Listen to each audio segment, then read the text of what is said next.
Okay. So, bro, people have been messaging me forever saying that me and you need to work on some stuff. So we finally got to meet. So I'm happy about that. Yeah, good to hang out in person. Yeah. We come from the same state, California, come from USA. the same state, Bay Area. Sacramento. Yeah, Sacramento. So you know my song "Pimpin' Paradise." A Sacramento producer who was one of Tupac's producers called Mike Mosley came out to Thailand and shot that music video for me. Nice. So little Sacramento history. Yeah. When did you decide you had a rapping skill and wanted to use it? Like, how did that become an artistic outlet? I've been rapping forever. I think when I saw Snoop and Dre, and they're like, the music videos were like backyard barbecue, and I was like, these guys do this for a living. And Snoop said 1, 2, 3 to the 4. I'm like, okay, I think I can put that together as a rhyme, you know? Yeah, so that's like, I was just hooked since then. I'm like, they're having a good time. They got girls around, they're partying, they're traveling. That's what started traveling for me, was I thought that I would be traveling because of music. When I started traveling, I actually got overseas because of education. So I got a scholarship to study Chinese in Taiwan. So that was my introduction to Asia. Yeah. Did getting into the rap game, listening to rap and rapping yourself, also get you into the marijuana game and the bitches and hoes game? Not marijuana. I'm not a stoner. Yeah. But doesn't that go with Snoop Dogg and Dr. Dre and all I this think stuff? so, yeah. But they're also like 40s also, and Dre was always with Gin and Juice. Gin and Juice was their single. I actually got drunk the first time in my life to Gin and Juice. Yeah, but I did vodka and juice. But I'm sober now. Got a year sober. I think watching these guys smoke a lot of weed when the rappers and stuff made me not want to do it. Actually, I was like, they look so stoned and like not very functional. I don't know if I want to be on. But Now, anyways, it's different now. Have you been healthy your whole life? Did you ever have like a party time, or No. Always been a health nut? Always healthy, yeah. Yeah. And what brought you overseas?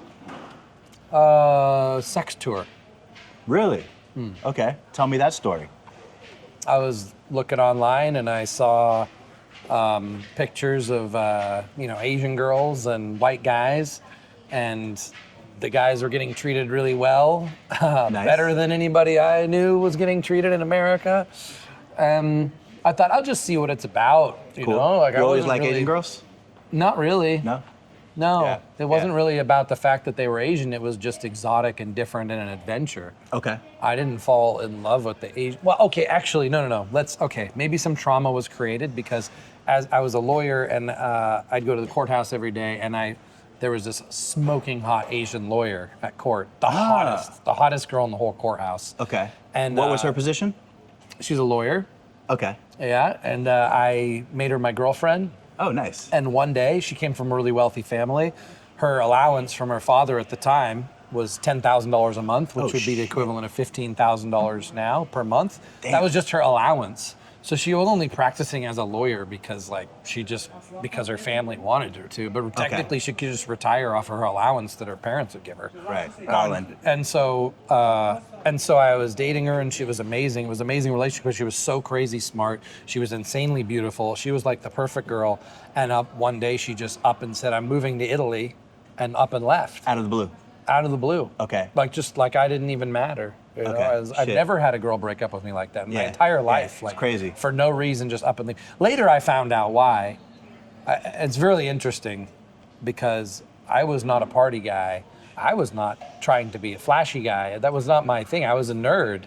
Okay. And then what happens is, as a lawyer, I made a lot of money, and I needed to play into this lawyer thing so that I could get more business, and it was like a marketing thing, you know. And so you learned marketing from that. And then I was putting that vibe on her, and I didn't realize she was also a nerd.